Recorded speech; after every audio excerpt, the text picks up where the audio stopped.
This is my very favorite part about being in Nebraska.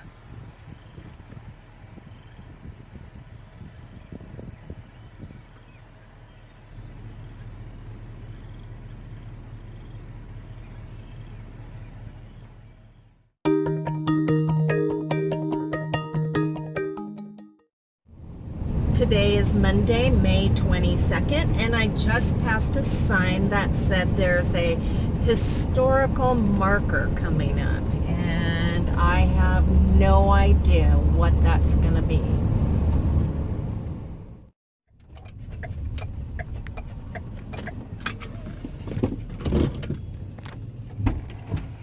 Wow. Okay, let's see. The blizzard of 1888, one of the most spectacular and harrowing events in the history of the Great Plains, was the blizzard of January 12, 1988.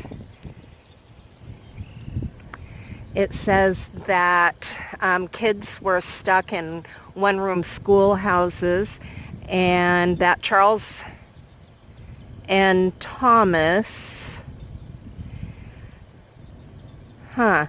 Charles and Thomas, that doesn't make sense. Anyway, went to the school in Milligan and got there and the school was empty. And so she started walking home again. It was 2 miles and they found her frozen near a cottonwood tree.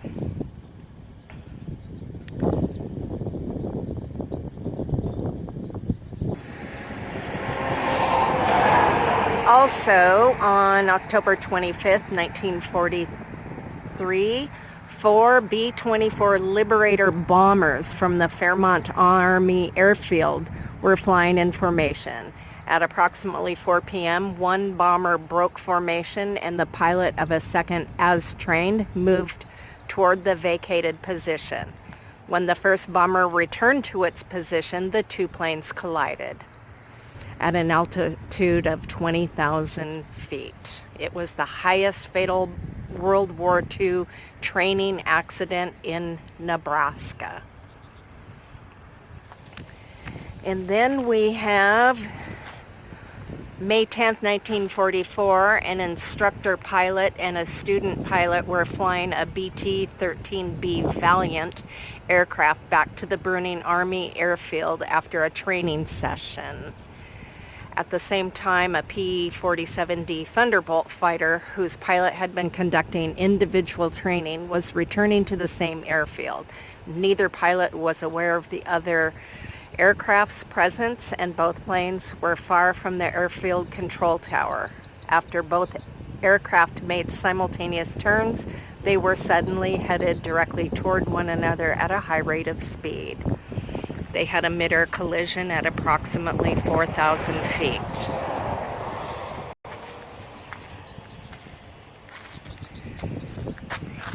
And another crash in 1944. Okay, well, this was interesting. I didn't know Nebraska had that kind of history.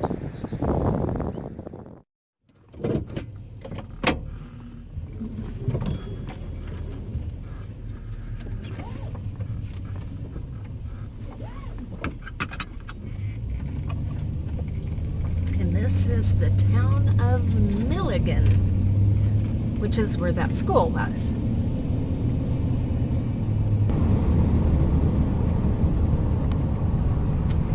And there is a cemetery.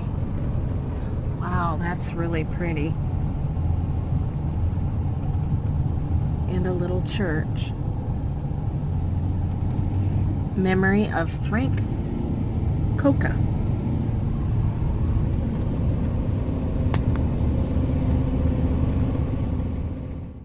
Okay, you know, we've talked about the motion sensor lights I have on my van.